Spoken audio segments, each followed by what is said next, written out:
I don't know what we can talk about in this nation without talking about white superiority, honestly. Who defines the meaning of God also defines the relationship between economy and God. African Americans spent $1.3 trillion last year, making us the 16th wealthiest nation in the world. Why have we not turned those riches into wealth to develop our community?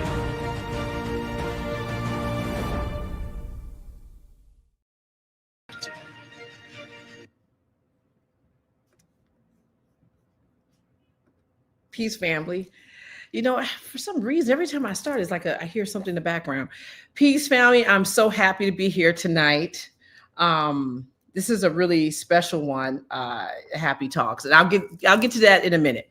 But first, let's just do some little housekeeping right here. Make sure that you are liking, subscribing, and when you like and share this segment, that you also make a comment and send it to some other people, because this is, all the HAPI Talks that we do, it's really to help move forward, the family. And so it's really important that we're sharing the information. And the way these little algorithms, go, they send out your videos just only to a certain amount of people, but it's really up to us to share it so that more people get the information. Also, and as we're talking about information, newsletter. If you are, down with HAPI, you have to be down with the newsletter, because the newsletter actually has a lot of really good information. And when we look at, Black folks, like from almost the beginning of time, we've always had a way of communicating. And, before we had, the Black newspapers, we've had this, we've had that, but we, this newsletter piece and taking really just appreciating where technology is right now. This is a really good way for us to stay connected. So when you go to happyfilm.com, you're going to hit the little button that says stay connected, and hit it, put in your information, and then we will make sure that we put you onto the list so that you're receiving all the newsletters. Because we also send out reminders for shows. We send out all types of things, little special discounts, things before we actually announce them on air. And if you're interested in coming with us to any of our pilgrimages to Africa, you need to be signed up for the newsletter. Also, I don't know if you guys can see, but I have my HAPI hoodie on, and this is from the HAPI store. And right now we have a clearance sale, so you can get this HAPI hoodie, okay, for a good price. So, family, if you are interested, we also have copies of our DVDs. We have a lot of things on our happyfilm.com merchandise page, so check that out.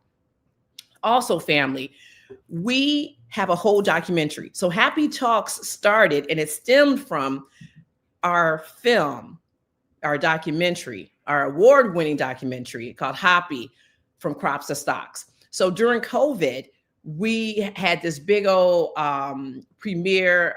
It was like a sneak peek at Medgar Evers College in Brooklyn. And so, a couple of weeks went by, we were getting ready to we're going to do an 8-city tour, and then COVID happened. So we were like, oh, COVID's probably just going to take, 2-3 weeks and it'll be over. But that was not the case. Okay. And so, but we want to still stay connected to the family. So we started to bring on people in this documentary. There's 30 scholars that's in this documentary. We shot it over 6 countries. We started bringing on people one by one and just having a conversation. And next thing you know, HAPI Talks just took off. So we started, I think we might've had 100 people subscribe to us on YouTube. Now we have almost 40K. And so I'm telling you, family, this documentary, we don't want to lose sight of it. And it's just so important because it talks about just the evolution of money from us. It started with us. So family, make sure that you go on there and check out the film. Also, last but not least is our 40K. Help us get to 40K. We are so close on YouTube. So it's super important that you subscribe and not just hope and pray that we pop up on your timeline, that you actually subscribe. subscribe, and hit the notifications button. Like that's super, super important. But yeah, so other than that, I think we are done with our housekeeping. I'm so happy to see everybody up in the chat. All right. I see Miss Williams is holding us down. She's always our first person to, to give us a shout out. That's what's up. So this next conversation that we're going to have, using wellness as a weapon. So it's very, one of the things that, we hear a lot about, like in our community, we hear a lot of words like, trauma, healing, past lives. Like there's just a lot of things that we're hearing, but we want to kind of bring on someone who can really walk us through a process and really tell us why being well within ourselves could lead to our liberation. And so this scholar that we're bringing on, I've known her for a long time. And one thing I can say is that she's very, very good at walking you through a process. And this is a process that's very important, because this process, if we can walk through it, can lead to our economic utopia, or our economic financial stability. So without further ado, I would like to bring in Dionne Grayman. Hey, Dionne. Hey, Felicia. Look, hey, Felicia. I know. At least you're not saying bye, Felicia. No, like saying like bye, Uber driver. Yeah. So one of the things, before we even get started, I just want you just to tell us a little bit about just who you are and just your background. I'm a Brooklyn girl first. All right. I am proudly third generation Brownsvillian, from the land of never ran, never will. I am the mother of Sean, Silas, and Sonia. Nice. I'm Kane's Nana. I'm the daughter of Olive and Joseph. I'm sister to Samantha and Kimberly. I'm proud auntie to Malcolm, Isaiah, EJ, Elijah, and Aaron. I'm a teacher by trade. I'm an MC from birth. I'm nice with a pen, son. I'm a lover of glitter and goonery, and I think one of the things that I love most about myself is I love to hold space for Black women to regard themselves with tenderness and care. And in my community, I've had the privilege and honor of holding space for people to remember their why and really live into their values. I think, yeah, that's it. That's it. Remember their why. I like that. Great. All right. So, and I'm friend of Felicia. Can I say that? Huh?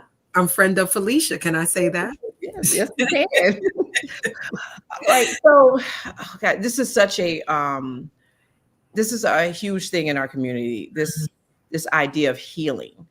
And just before we get started, I just want to talk, or just have you give some just definitions so that when we're using words, we know what we're talking about. Okay. And so one of the things is just healing. Like, what does healing mean? And, and this is like from a Black perspective. Okay. So I told you I'm a teacher by trade. So I'm looking down to read some notes that I took, because I wanted to just be able to capture it the way that I had it. So healing is the ongoing process of restoring wellness. And that's physically, emotionally, spiritually, and collectively, right? Because within the African consciousness, there is no me without we. And so I'm well so that we can be well, right? And so when we think about restoring wellness, it's restoring to what happened before the trauma and violence and horror, right? And before the conditioning that needed to like really cement that into our consciousness, into into our DNA, right? Epigenetically. And so healing is not just one thing, but it's a lot of the ways in which we already are and how we be together. Healing is music, it's food, it's the rituals that Nana and Big Ma passed on. It's hearing your uncles laugh and joke. It's what how your grandfather showed you how to tie a knot or make a slingshot or, whatever. It's the games and songs that affirmed ourselves to each other when we were outside and we played outside. And I'm not trying to paint a falsely optimistic, nostalgic brush over our collective and individual experiences. And when we were outside playing, we were in community. And we were outside playing, we learned justice. And when we were outside playing, we learned protection, right? So yeah, I think it's things that we've always done to make sure that we were good. And some of those things have gotten lost through conditioning because they've been dismissed as folklore. They've been dismissed and written off as voodoo or primitive or whatever language is used to diminish who we are in every way that we are. Healing is temple, it's mosque, it's church, right? It's whenever we're together and we're in sync, right? That's healing is homecoming. Hey, that's right. Like healing is healing. Yeah. Healing is the ninth wonder joint, right? Like that's healing, right? And so, and it's not linear. It's not a straight line, right? There are many pathways that we can use. I think, in the dominant cult, in the so-called dominant culture, where healing has been commodified and like it's about a spa, massages are lovely, right? It's about buying this $100 eye cream, right? As I sit here with my potions and lotions, right? And it's not just that. You can't, it's not something that what we need to do is not something you could put on a shelf and take off, right? Like you can't offer it by the units, right? Like there's no tagline for it. There's no packaging. It's the things that we do and have done consistently over the millennia we are still here, right? And it allows us to move past this threshold of survival. We have not always existed in survival, even as we've had to survive, right? And healing has made that possible because healing says hope lives, right? The healing says ain't no need to worry what the night is going to bring. It'll be all over in the morning, right? There's no healing without hope. And, that's that, not without hope, without faith, without belief, like things.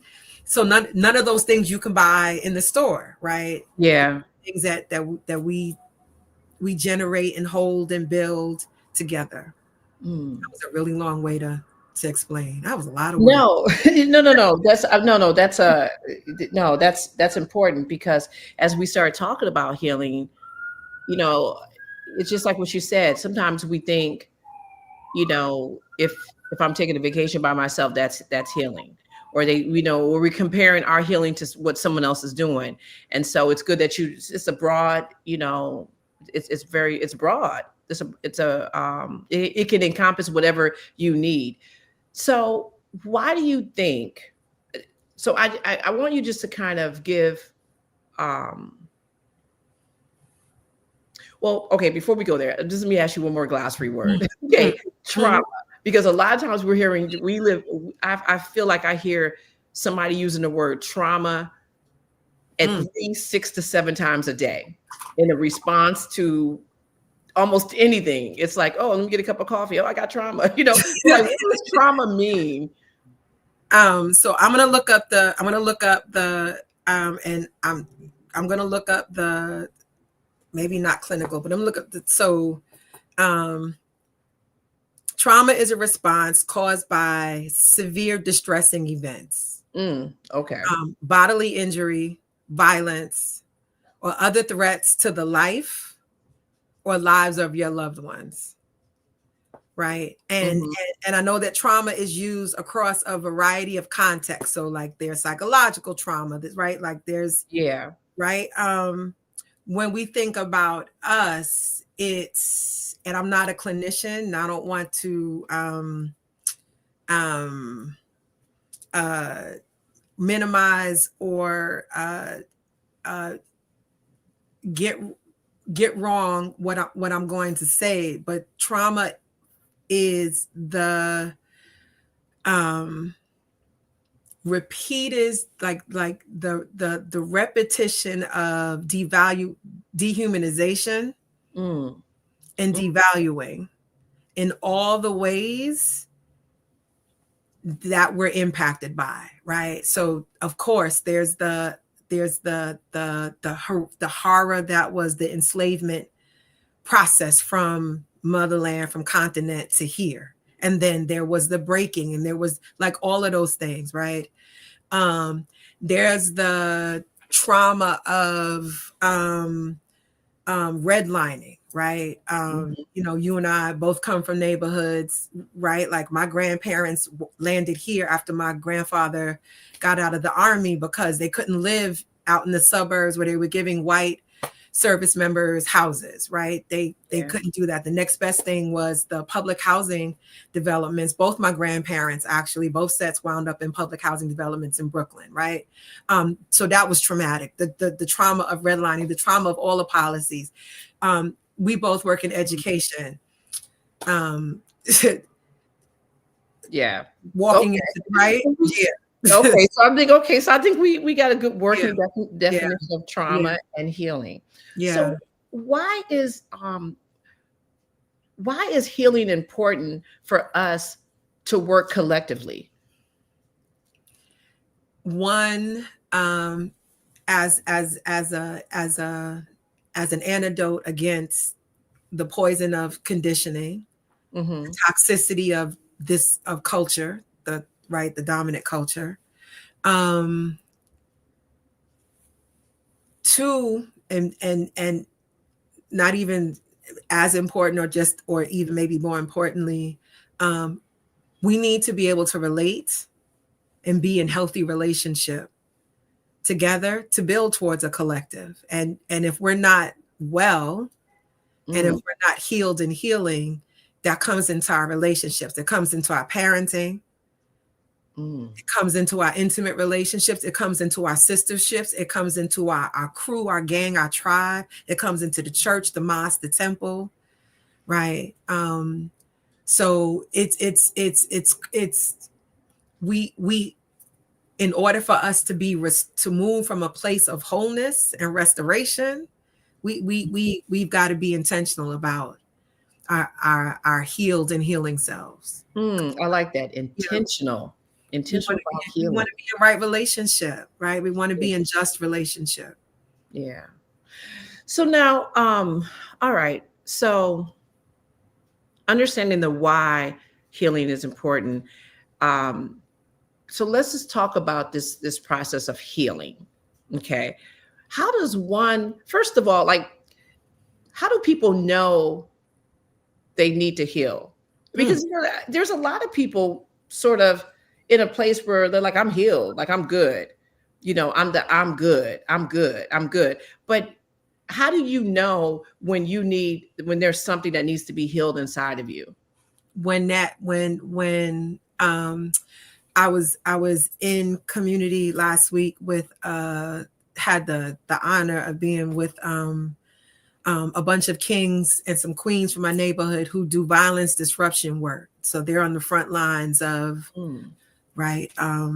of conflict, right? Violent conflict, interpersonal and communal conflict, and then they're at the hospital. And one of the kings, I can't remember his birth name, but his nickname is Tree. Like he's like he's like a lineman. Like he could play for the Eagles. I was gonna say the Lions, but I'm not gonna give you satisfaction. Like he could play on the O line for the Eagles. Like he's a big dude. And he was saying that you know, we have a tendency, and I'm using my Brooklyn ease intentionally, you know, it's like, yo, you good? And then the response is, I'm good, right? But that I'm good is just like it's keeping back the lie, right? Because if you asking me if I'm good on any given day, the answer is usually nah, not at all. Right? It could be from, I didn't sleep well last night because I didn't feel good, or my sleep was disrupted because there was a officer involved shooting right across the street from my house. And because I live 2 blocks away from one of the hospitals that deals, that has a reputation for having like top best practices in gun trauma, right? All of this activity was happening right outside of my bedroom window as I was trying to get my downward dog on, right? So my day started out all kinds of like, I'm not good, right? And then there's the I'm not good because, as this Tree, young King Tree was saying, he was talking about the time that he got shot, right? And then, his recovery process included him saying I'm good, but on the inside knowing that he wasn't. So I think the answer to your question is, right there, if you're honest with yourself, and that's hard, and that can be hard, right? To be honest with yourself. If you're honest with yourself, when you're not good. And you're not good could be as seemingly small as I didn't get to do yoga on Monday, right? You're not good could be I'm worried about my daughter who's in college. I'm worried, I'm just thinking about her. You're not good could be my mom, is getting older now, and I'm worried. Like there's a range of I'm not good. Our healing offers us an invitation to be honest instead of saying, yeah, I'm not good. Right? On the on the flip side of that is minus the judgment, minus the shaming that comes when Black people say, I'm not good. Right? I'm not even going to say especially Black women.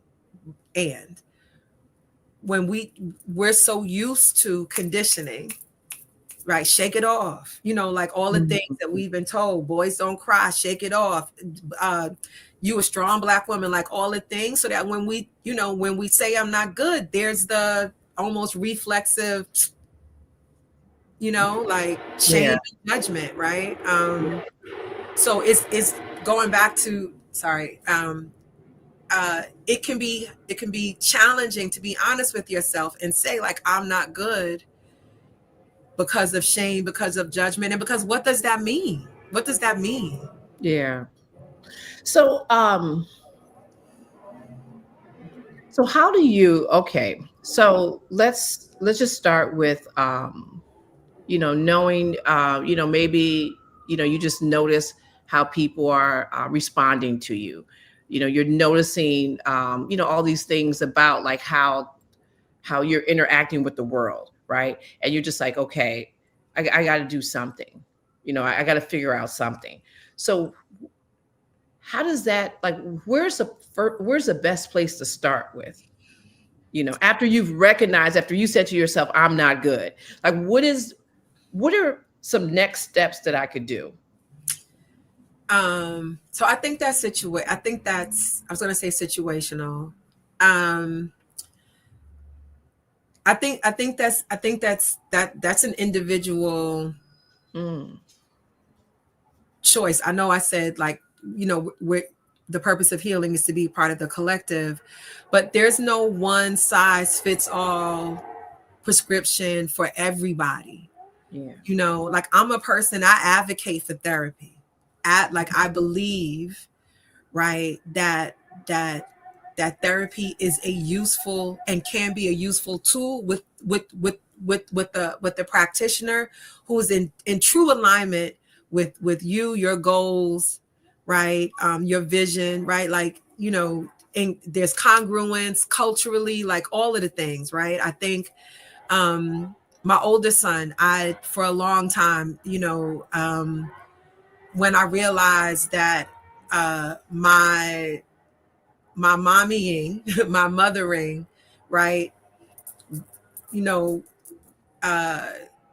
didn't meet all of his needs, Mm-hmm. right, and that as mother, right, I'm you know, I'm, you know, to quote, I'm the first God that he knew, right, but I'm not God, and the way that I wanted him to want wellness, wholeness for himself, I knew that he needed somebody to guide him through that process other than me. So absolute advocate for therapy, right?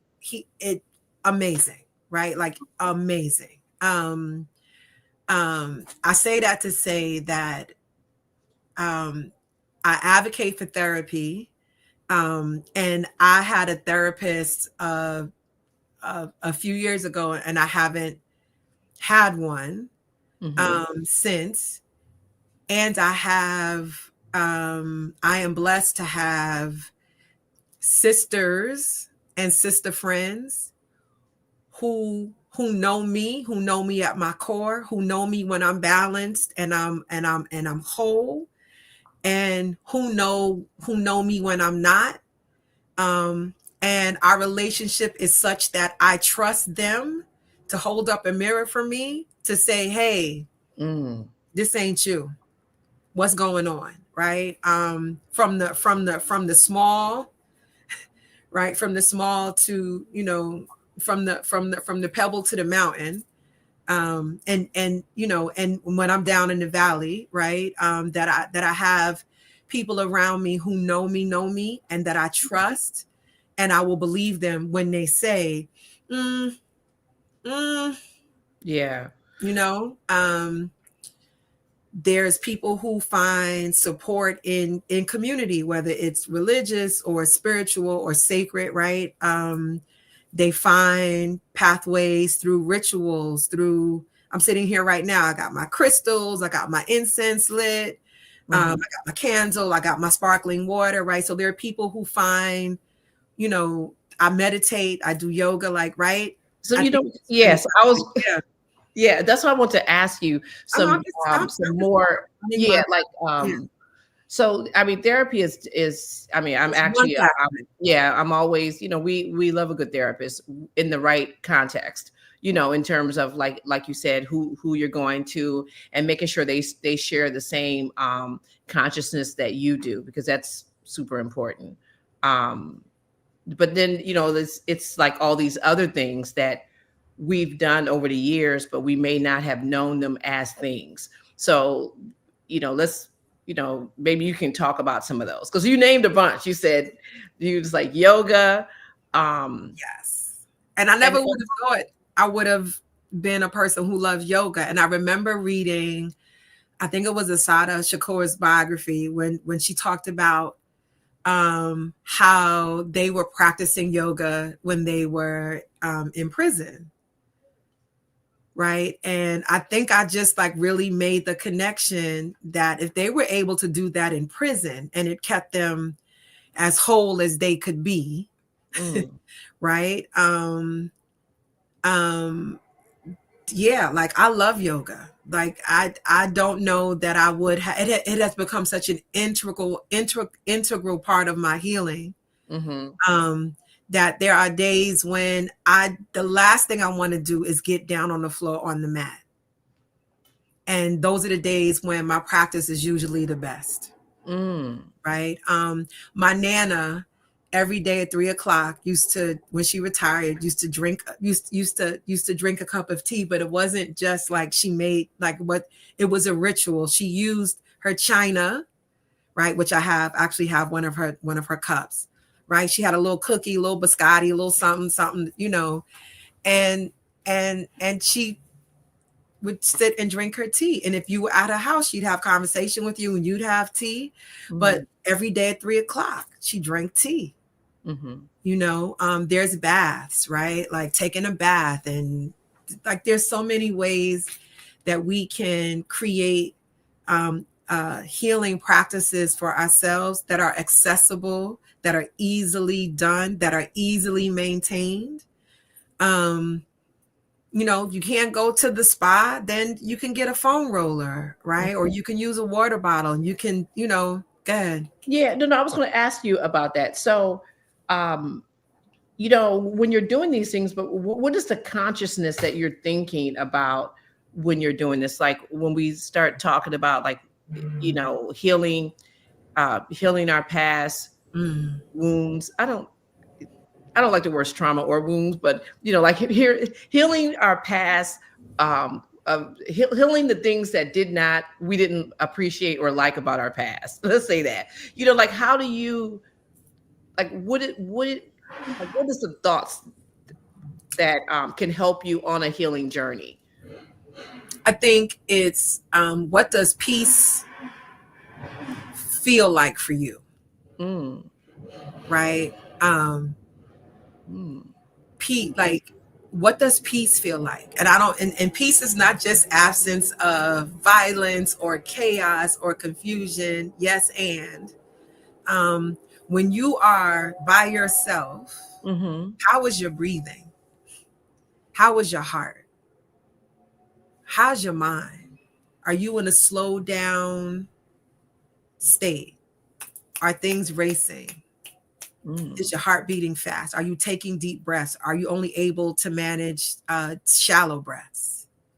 Right? Are you angry? Are you tense?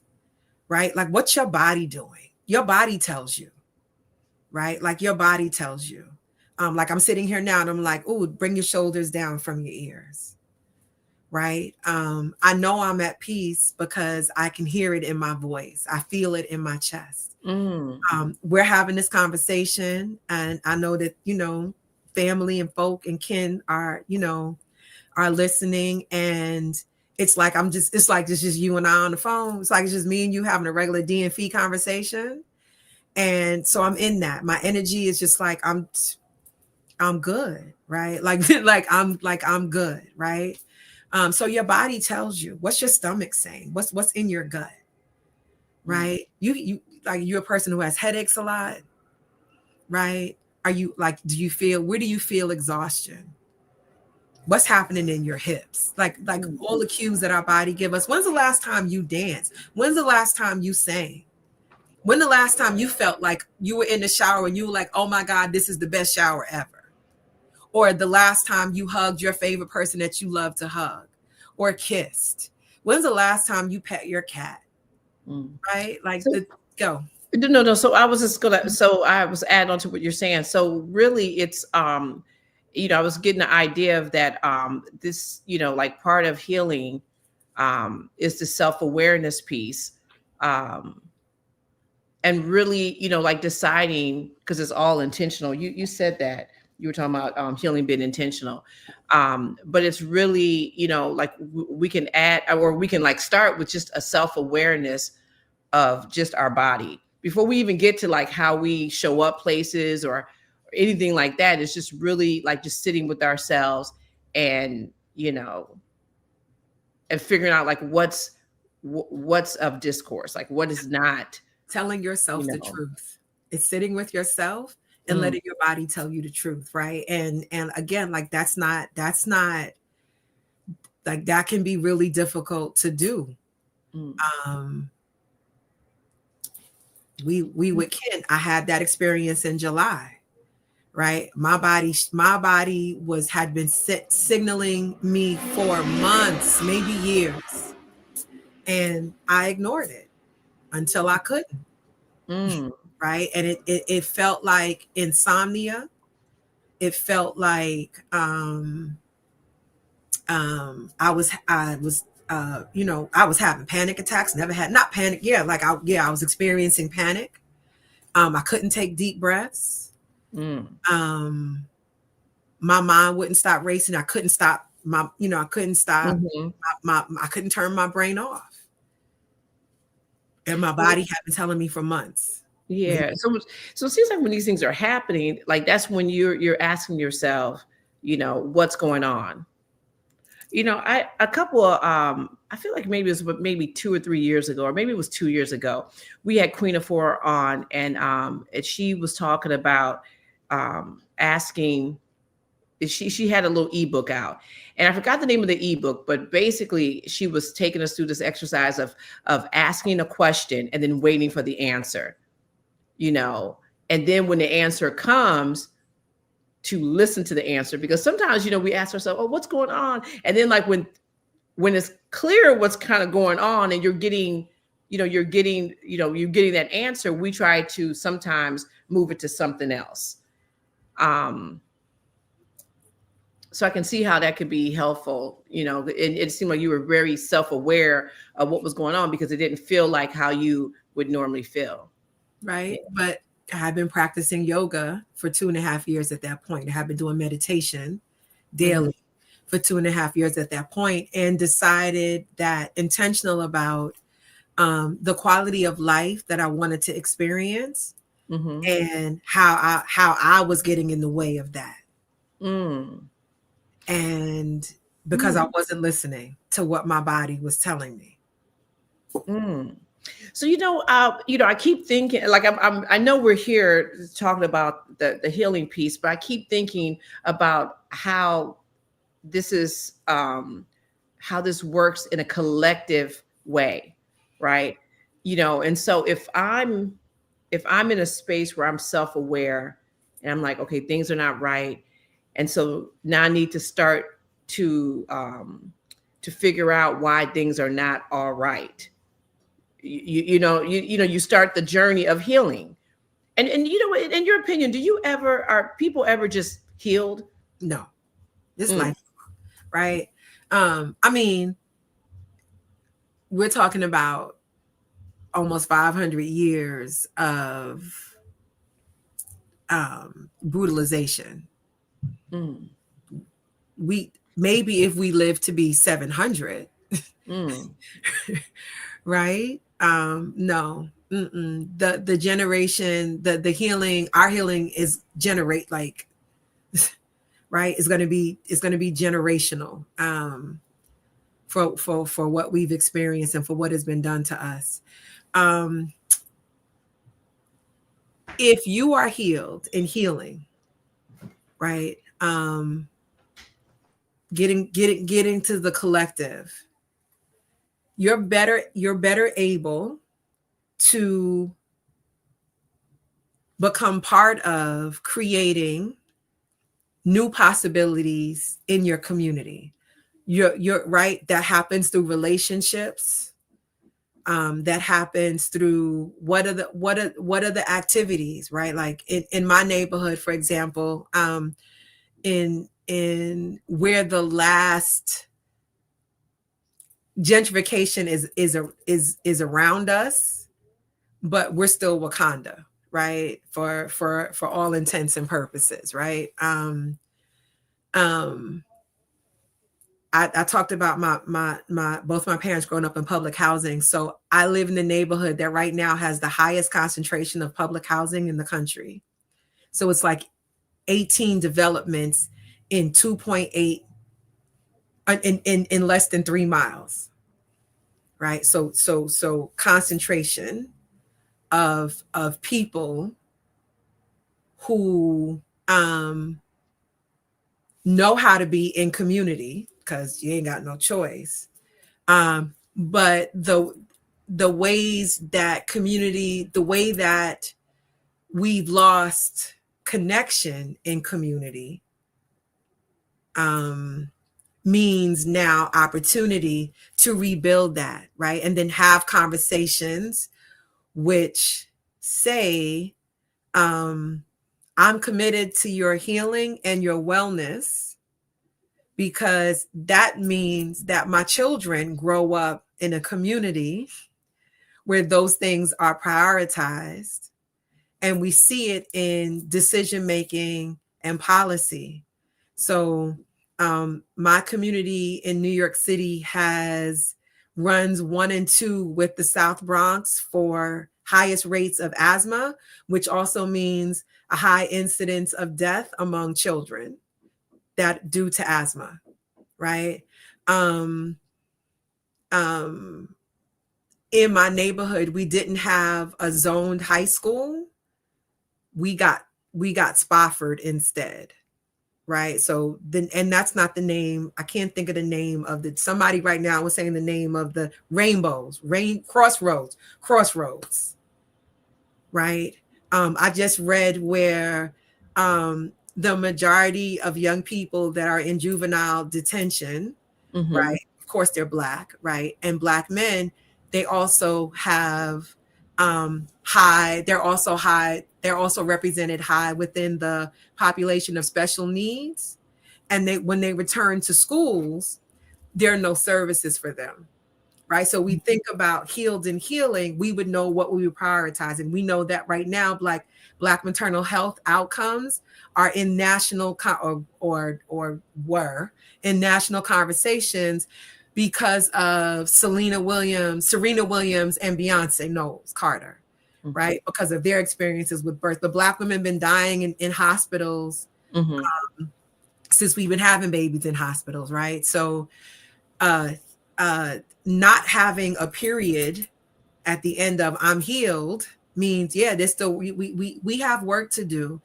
And it begins with self-awareness, because I want to be well, so that when I meet you, we're well. We can be in well, whole, right, just relationship. And we can go about the business of rebuilding or redesigning or recreating our communities. And I know, like, the HAPI platform rests on economic liberation, right? We ain't gonna get to the money if we can't talk to each other, if we can't trust each other, right, in business. Yeah, I was just going to ask you about trust. How does trust impact? How does trust just even play into this healing journey? So healing comes, right, healed and healing. Let me. Okay, hold on. There's a lot of thoughts coming in, because I wanted to say something about self-love, right? Okay. The relationship between self-love and self-awareness, because when you love yourself, you tell the truth to yourself, and you hear yourself telling the truth, and then you act on it, right? If I don't love myself, I don't trust myself. And if I don't trust myself, what definition of trust do I have to apply in relationship? Right? So loving myself and trusting myself means I know what my standards are, my standards of care. So how you treat me, right? Because if I love myself, I am treating myself well, right? That means I'm having honest conversation with myself, right? I'm telling the truth to myself, and I'm acting on it. From there, I'm like, okay, so here's what I need to be able to tell myself the truth. I need sleep, right? Right. I need to eat well. That's fruit, right? I need my fruit. I like sparkling water. I need my water. I need a hug, like all the things that I need. And in order to get the things that I need, right, that's going to require me to make asks of people, to have people make asks of me, right? And it requires me to know what I need. And to be relentless about knowing what I need, Because when I have what I need, then I get to show up as my whole self, as my best self, as my healed and healing self. Then we can make anything possible. But if I don't have what I need, because I don't even know what my needs are, and because I'm not healed, I can't communicate them to you in a way that you can hear them, right? Now we got conflict. Now we got rupture, right? Yeah. And so now it's hard to open up a business, or, you know, even I mean, you know, like open up a business with people. That's one thing, but even just developing a trust to be able to go into another person's establishment and buy something, you know, or support them. You know, I can see how, you know, the trust factor is key. Because you know, we you walk past, you know, there was something posted today about frequenting I don't know why, going to a restaurant that has a grass wall and a neon sign. And in this restaurant, I can't think of this guy's name. He's from Houston. I think he's a comedian, but he's also like an academic. And he was saying, you go into a place, he said they can make henny fried lemon pepper wings stuck with oxtails. And the customer service is horrible. The waitresses are rude. The food staff are like, you know, and in one of the comments I saw, but they want us to support Black business. Right. But I was laughing because I went to a city and I went to a restaurant that had a grass wall and a neon sign, and service wasn't great. Service wasn't great, right? And because I did enjoy my food, right? And because I did, like, you know, had a little conversation, with my server, the owner came in and was like, you know, the owner was walking around greeting customers, and the owner asked for feedback, right? And I was like, hey, so, you know, and the owner heard me, right? I didn't say it rudely. I didn't say it in a way that would have been difficult for her to hear, even if it was difficult for her to hear the feedback. I didn't say it in a way because it wasn't accusatory. I wasn't trying to shame. I wasn't trying to judge. Right? It was, here's my experience. Here's the sweet of it. Here's the sour of it. Right. And I wasn't trying to, like, I appreciated, you know, and I'm using that example to say that maybe 4, 5, 6 years ago, I wasn't in a space to be able to offer that kind of grace that I might have turned up. You know what I mean? Yeah. You know what? Yeah. You know, like that's interesting because these are, you know, you're using the word grace. And I think that's one of the things when we start just thinking about, like, how can we work together more effectively and get to a place of production of the things that we need to be financially okay. And, you know, this idea of giving each other grace. But as I'm listening to you, it's like, well, if you're not even giving yourself grace, how are you going to be able to give it to someone else? How would you know? Yeah. The same thing with love. You know, I was a mom young. I had my oldest son when I was young, and like I was a mom before I really knew what it meant to be in relationship, you know. And so, you know, the mom part may have come a lot easier because I have an incredible mother who was an amazing model for what motherhood looks like, right? So mommy, and I had that, the relationship part. Yeah. Right. But I didn't trust myself. Yeah. You know, and listen, shout out to Sonia Anthony. Sonia Anthony just need to be on this podcast with us because she's all up in these comments. She's like, she's like our third host. That's what's up. Okay. I'm so sorry. I'm trying not to. Yeah, no. It's just no. Hey, Sonia Anthony, that's my baby's name. My daughter's name is Sonia. Yes. And, you know, and also shout out to our behind the scenes man, Hassan Williams. He's out here. He's doing his thing. his phenomenal queen. Yes. Okay, so you know what? Wellness. Just I keep thinking about the title, wellness as a weapon. So wellness as power, right? So you often talk about wellness as a weapon, or we talk about wellness as a weapon. So what does it mean in the context of Black liberation and the community survival today? So can I read? I'm gonna read what I wrote. All right. Yeah. Oh. And then I'll come back. So because I thought I really wanted to have language. I really wanted to be thoughtful in giving language. So when we think about wellness, we're talking about the sustained capacity of Black people and Black communities to flourish, because the conditions around us, the structures, the relationships, and the culture are intentionally designed for care, right? Which looks like state safety and stability, which looks like relational integrity, which looks like economic dignity, which looks like cultural congruency, right? We're honoring the lived experience and wisdom over anything. And then rhythmic balance. And so a word I learned from you, like it's mayat, right? It's the harmony. It's we don't work for exhaustion and depletion. Work is around restoration. Work is around how we care for each other, right? It's sustained. Right? Yeah.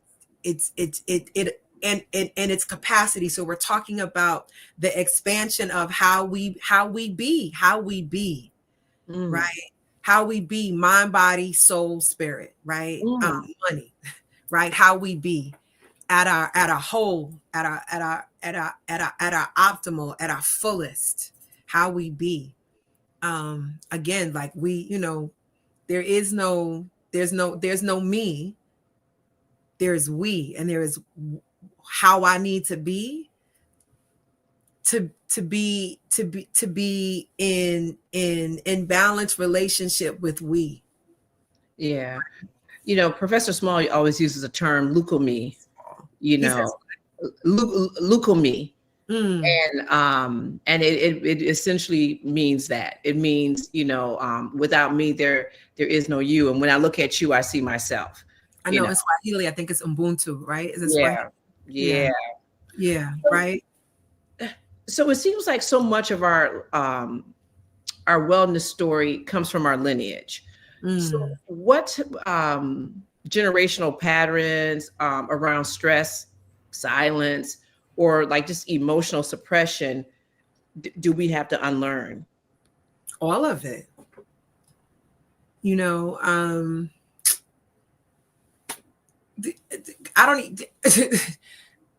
I think asking what we need to learn is probably shorter than asking what we need to unlearn. We have to unlearn everything, right? Because everything was conspired to have us, even when it wasn't a physical defending of, but everything requires us to defend our dignity and define our humanity. Daggone near every single interaction with the other culture, right? We're always, am I defending? Am I defining? Am I defending? Am I defining? So we have to unlearn everything. We have to unlearn everything, even some of the things that we're taught in community, right? We're taught to ensure survival. And then we stay in survival mode, and survival mode is existence. It doesn't mean flourishing. Doesn't mean growth. You can't. There's no dreaming, right? There's no possibility in survival, and so we have to unlearn everything. Yeah. So what type of you talked about a few rituals that you do, but for someone who's like overwhelmed and just wants to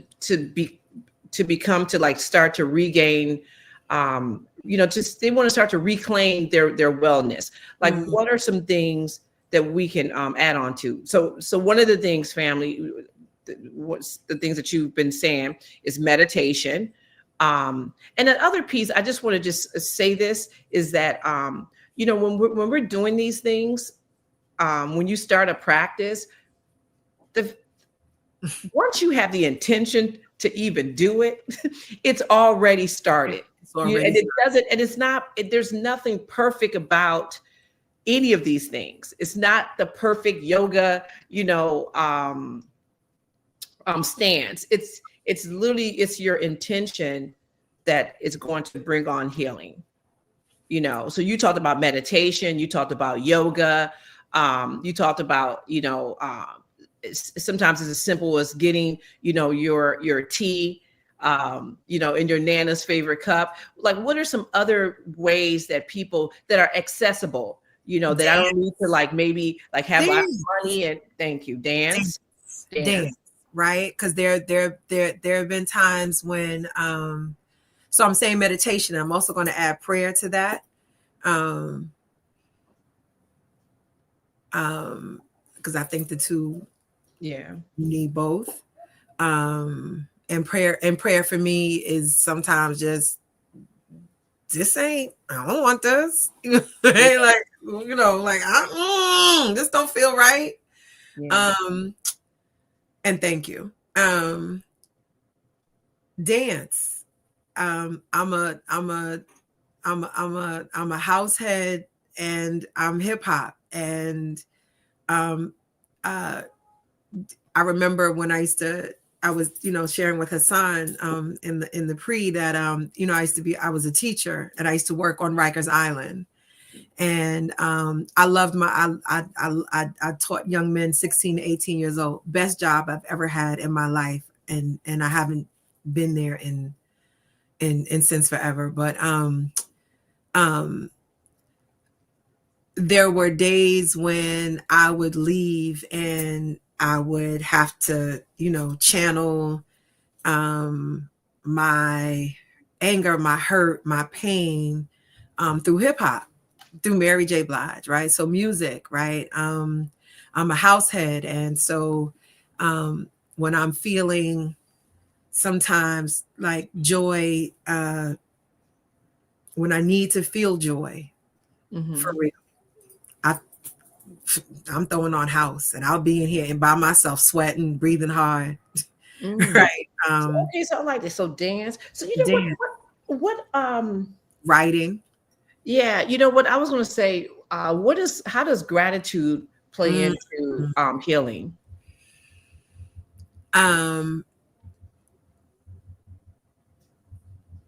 If all you have in you is a thank you for this breath, then thank you for this breath. And then that leads to thank you for this breath and this breath. If all you can do, right? But then that expands. Absolutely. And then you start thinking about all of the things you have to be thankful for.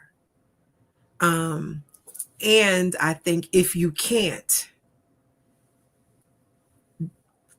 that's a clear sign that you might need you need to go talk to somebody, therapist, imam, whatever. If you can't find one thing to be thankful for, okay, yeah, because I think, family, we all know some people that we know just keep on complaining. Affirmations. I'm just sitting here thinking about some other ways. Affirmation.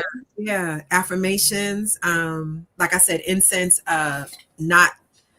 Not a shameless plug, but there's the name of the company is Ancestral Whisper. I can share it with y'all.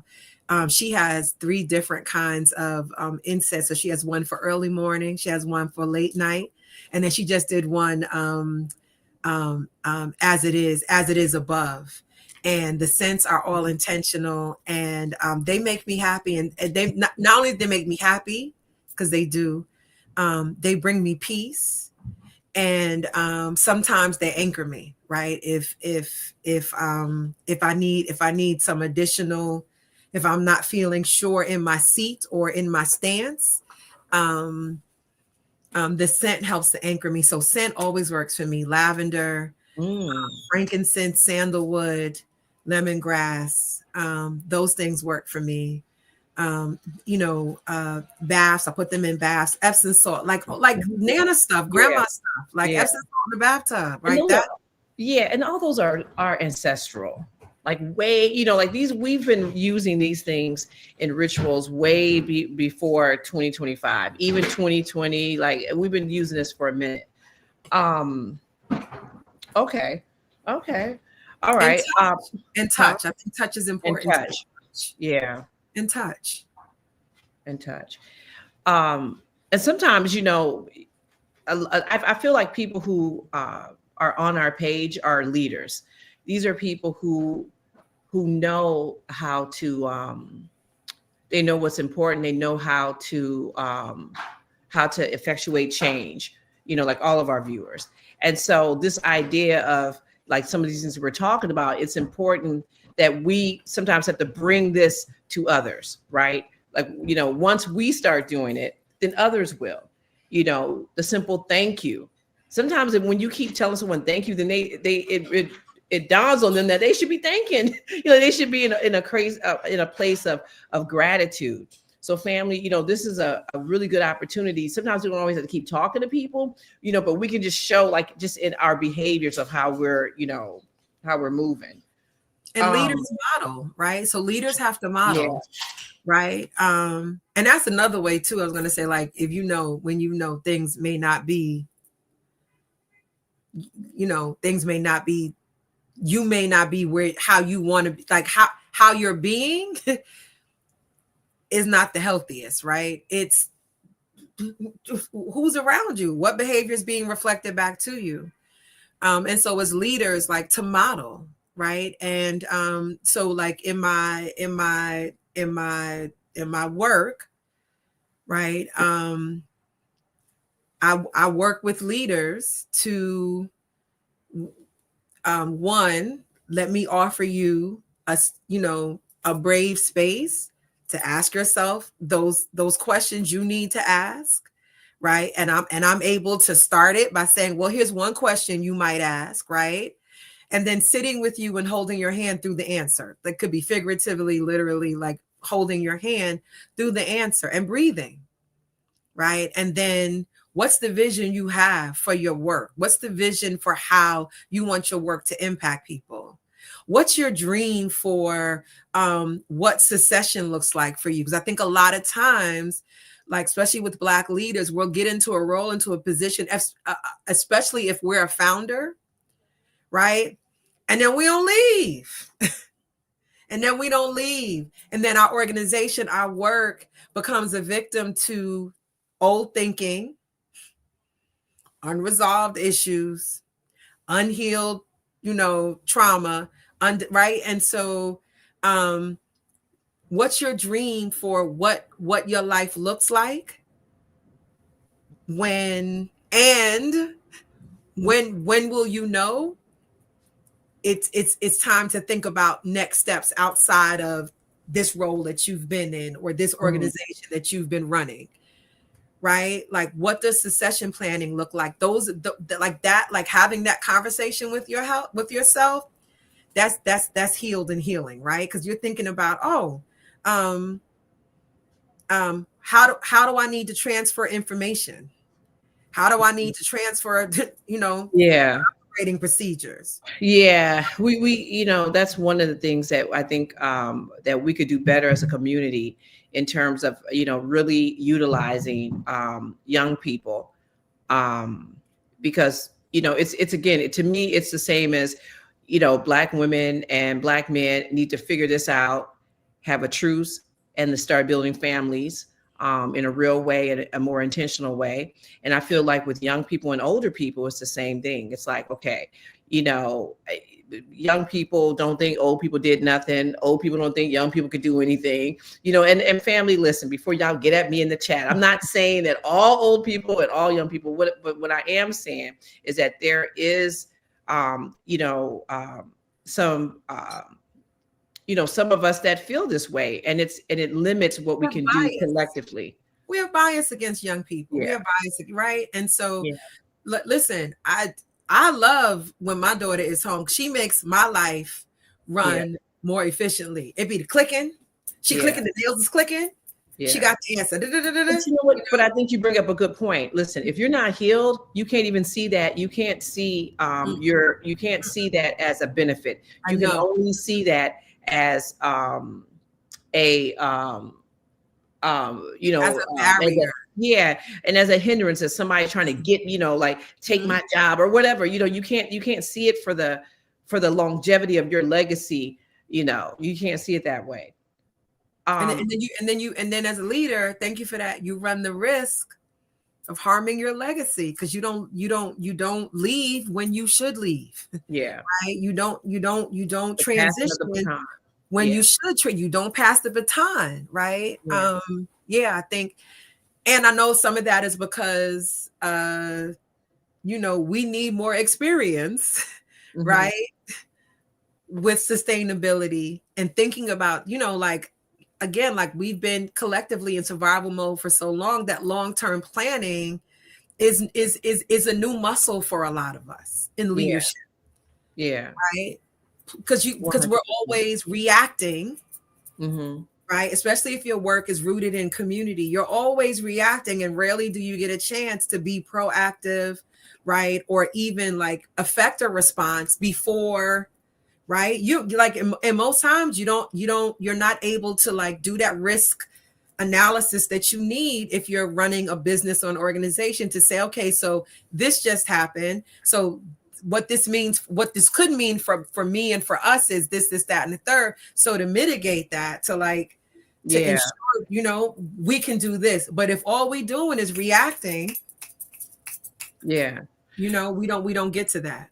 Yeah, as I was hearing you talk, I was just thinking about this idea of healing and how healing offers you a different perspective.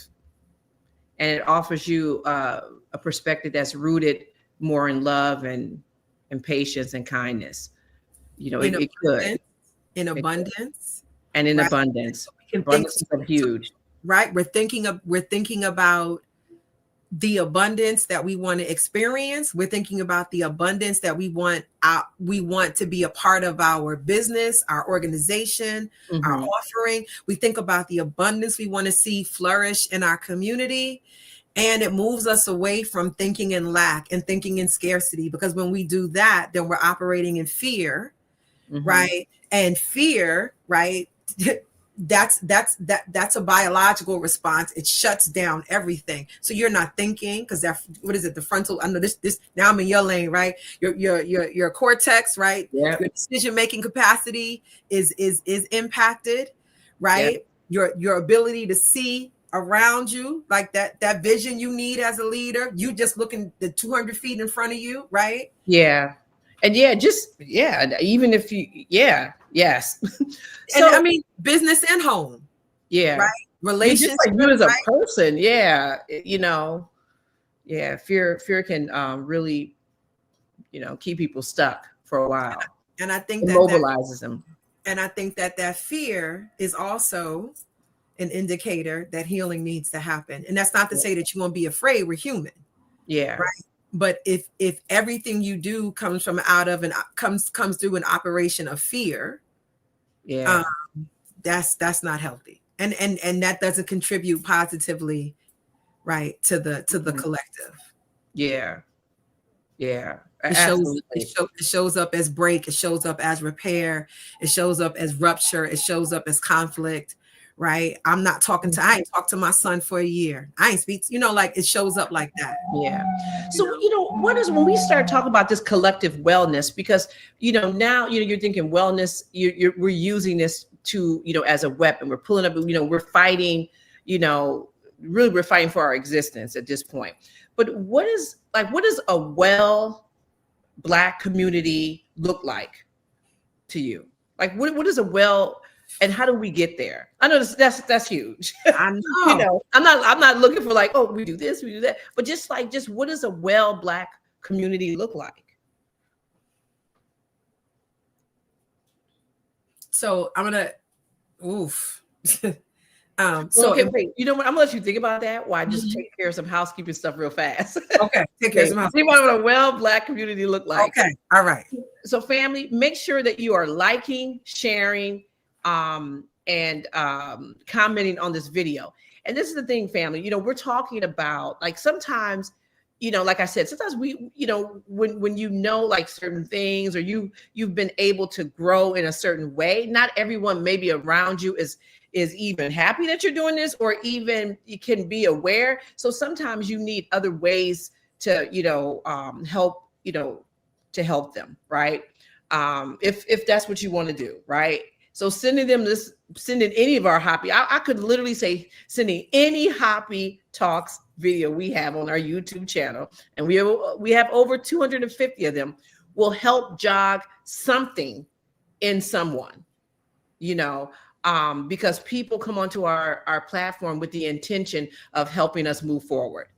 And so that's they're going to be affected in some type of way. And this is a really good one, because this is getting to the beginning of what we need to do to be able to be financially stable, you know, to have thriving communities, all those things. But if we're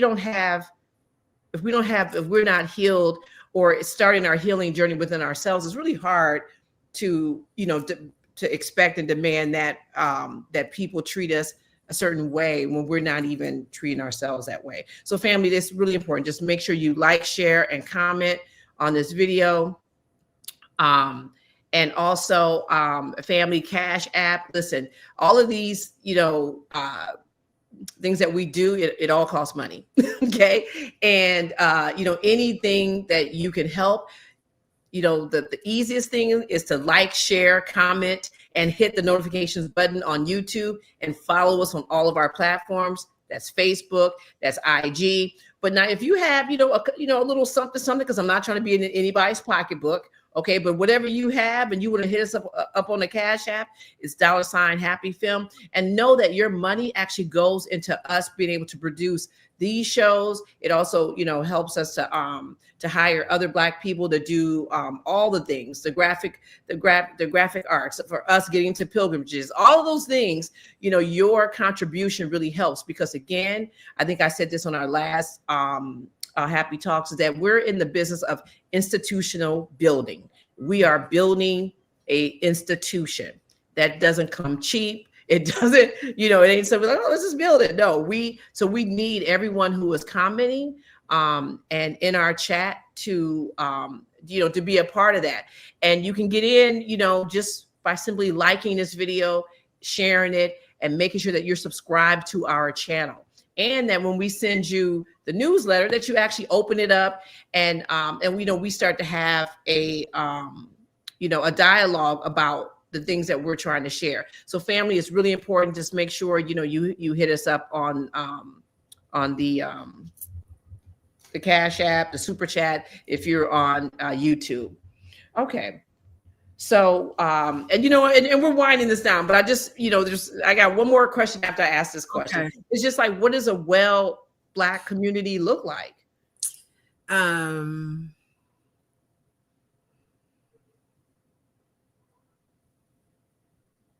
mean, you know, I'm answering, I'm thinking about like I'm thinking about a few responses. One, I want to say I grew up in one. Right? Like I grew up in one. You know, the neighborhood that I live in ranks highest or lowest depending upon the indicator, right? And yet I live in a building where people who knew me when I was a child know my children, right? And my children are safe in this building, right? The elementary school that I went to,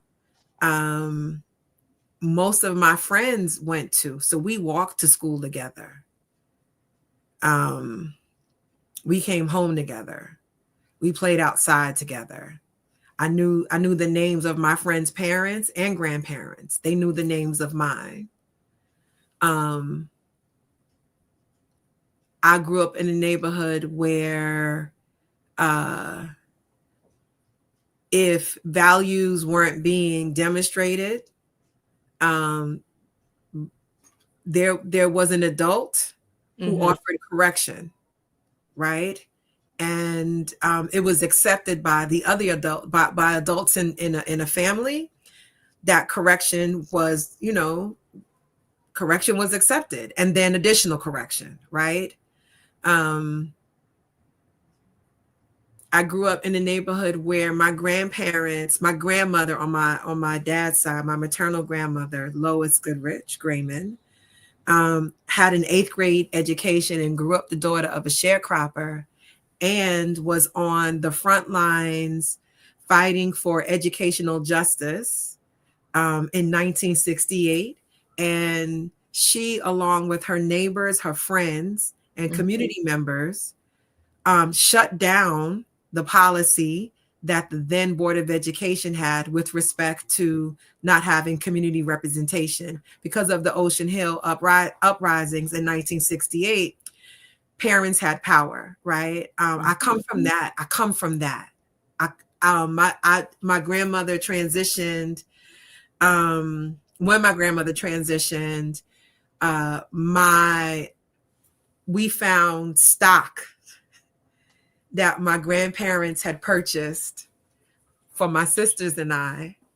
Like, I own part of Brownsville, right? On paper, right? But like, I came from a community that was thinking about economic empowerment, that was thinking about a culturally affirming educational system, right? That had opportunities across the arts. So I danced. My daughter danced here. My sons played sports here, right? My son played chess here, right? My dad was a basketball legend where I'm from. I come from that. I am honored and privileged to be part of folk that are now in the community working towards a realized vision, the ones that my grandparents started, about like, so what does it look like to be fully actualized, right? Safety is contextual. Like, you'll hear, people talk about safety. I'm good when I get off the train station. You know what I'm saying? Like, I'm good. I'm good, right? The safety comes from people not having their needs met. So safety becomes an issue when people don't have their needs met and then do things to get their needs met, right? So it's about, like, what are the needs in the community? What needs do young people have? Young people in 2025, some of the needs are the same. Like, I graduated from high school in the 1900s, right? Some of the needs are the same, but we have social media. Yeah. Right. We knew how to, for the most part, resolve conflict peacefully, for the most part, right? We had tools to do that. They don't have like the access to those things. And so it looks like, yes, the things that I grew up with, but also acknowledgement that we're in a whole other century. Right. Our young people experienced a global pandemic. None of us experienced that, right? In the way that it shut everything down, and it affected. We're still seeing how children coming into school are being like impacted. I just was in a school and they were talking about the issues in kindergarten, and the admin said that these were the babies who were born during the pandemic, and they didn't let people come into the hospitals when moms were in the birthing rooms, in the labor room, labor and delivery. And then sometimes those babies weren't paired with their moms because moms might have tested positive for COVID. So these children are coming in, right? And so it's thinking about, the beauty and bringing forth all of the things that keep us, that kept us not in survival, but kept us whole, bringing those things forward, kept us in survival, not the same as the things that allowed us to survive, right? We bring those things forward, and where we are in 2025 and beyond. My grandson is 8, right? So like I'm now thinking about what does life look like for him in 10 years and 20 years, and what's my contribution to that? What's my contribution to his children? You know, and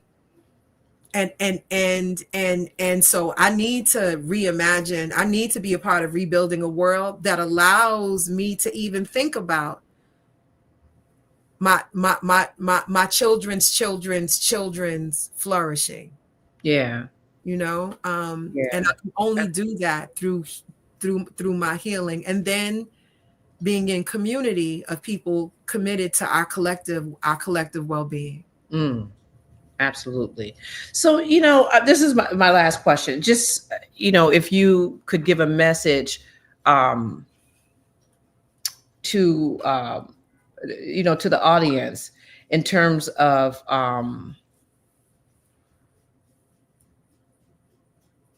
so as someone who believes that we all deserve wellness, okay, what's one message for someone who, oh, I'm sorry. So for people who don't believe that they deserve wellness, I mean, I believe I deserve wellness, you know, but for someone who doesn't believe that they deserve wellness, like, what would you say? Like, what would be something that you could leave, you know, like say to them or leave them with? What story are they telling themselves? Right? This is what story are you telling yourself about what you deserve, about needing your own love, right? You know, like I said, I had my mother as model for what I wanted motherhood to look like. She couldn't always guide me in what loving myself looked like. And when I had a daughter, I thought it was really important for me to know that for myself, to have words in my mouth, so that I could give her language. Yeah. Right? And so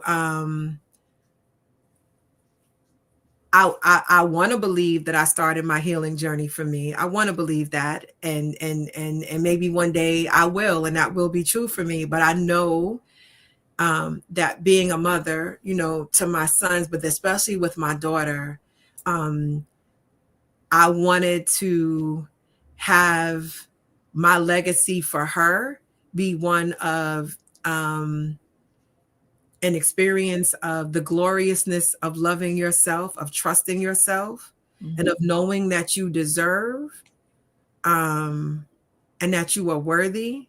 And I had to know it from myself before I could give the game to her, right? Yeah. So that was, and being honest, that was my motivation. And then I was like, oh, you know what? This actually feels good, and I actually like who I am when I know that I deserve. Yeah. Yeah. So I like that. What story are you telling yourself?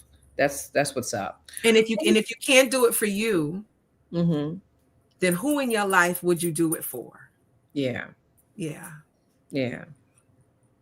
Wow. Well, thank you, Dionne. Thank you. Felicia. So listen, family. Thank you, Sonia. So family. So one of the things that I don't think, you know, I mean, this is our first conversation with Dionne, but there's a lot of, or there may be, you know, some people out there that just need someone to help them, like just kind of develop a process to kind of start this. And there's a lot of, people out there. You can 100% counseling. I see Sonia's in the chat. Yes, counseling. Like, we love counseling. We love all of the things that we talked about, the meditation, the yoga, and sometimes you use those things, you get started. And a lot of times there's a combination of all of that. It's not just a one thing and then I'm healed, but I will say that, and Hassan, if you can put up Dionne's email address, if you need assistance or you want to have a thoughtful conversation, Dionne is really good about helping you go through a process. And I'm going to say now, when you are going through that like when you make the first thing is just deciding that you're going to do is your intention, right? So, when you reach out, like, understand that you're taking this on, and that it may not be hard, but the hardest thing is actually just getting started, because what's at stake is our community. It's really like, that's, growing up and our children's children, in an environment that not only sees them, but, we're able to be financially stable. Okay. And have a sense of identity and know what our identity is. Like, all those things are important, but it starts all with us. Okay. So, this is her email address. You can reach out to her, and you can start that process. And listen, I always joke because, there's a difference between her and I, like, she's really good. She says very kind words, which, you need. I think people need kind words sometimes to help them do process, but don't nobody like talking to me because they only talk to me like when they're like, they need to be like some specific things. I'm good at the specific things, but the talking and really just, allowing you to see yourself, Dionne's very great at that. So, family, listen, there's no more, there's no more, excuse about how, we don't have resources and stuff like that, because again, 250 shows on YouTube. We have resources, and Dionne Grayman. I just watched the one with Dr. Nichols. Oh yeah, we love Dr. Who I had the pleasure of meeting. I just watched the one with Dr. Nichols. Yes. Knowledge of self. That's the legacy. It's a legacy, Sammy, right there. All right. So, you have any closing words? We're heading into, somebody said to me yesterday, happy holidays. I was like, oh my God. Yeah. Right. I'm thinking about, we're heading into a time where, I'm looking forward to having a lot of time with a lot of family. Yeah. That's part of my healing, because we also do some we heal together, right? Where it's an intergenerational space, and we talk about the things that you talk about at the tables, things that are happening out in the world. It helps us gain perspective. It helps shift insight, right? It helps understand origin stories. Oh, that's where that came from. Oh, that's why y'all said that. You reconnect to history. You get to ask questions. So I hope that you find yourself in a space that allows you to feel held, feel loved, feel seen, feel known, feel heard, and that you really begin to commit to your own well-being. I like that's my prayer. Like, commit to your own well-being and watch the impossible become possible. Thank you for that. Thank you. All right. Okay. And if you can just kind of stay backstage while we finish off the show, and then I will come chat with you. All right. All right. Thank you so much. Oh, thank you. So family, there you have it. So listen, healing, and this is like a first conversation of a lot of conversations, because again, we cannot move collectively and be in alignment if we can't, be in alignment with ourselves. That's super, super important. Family, make sure again you are liking and sharing this comment. And thank you for all the love in the chat. That's special. Thank you.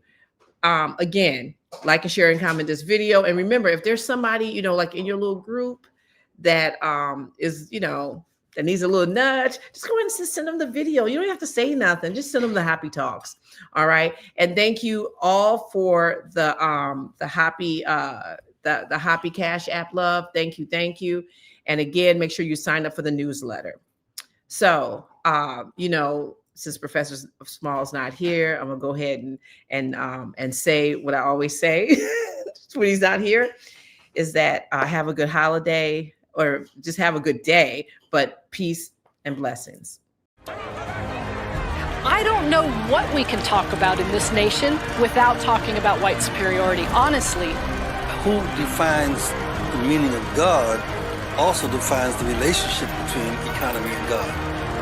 African Americans spent $1.3 trillion last year, making us the 16th wealthiest nation in the world. Why have we not turned those riches into wealth to develop our community?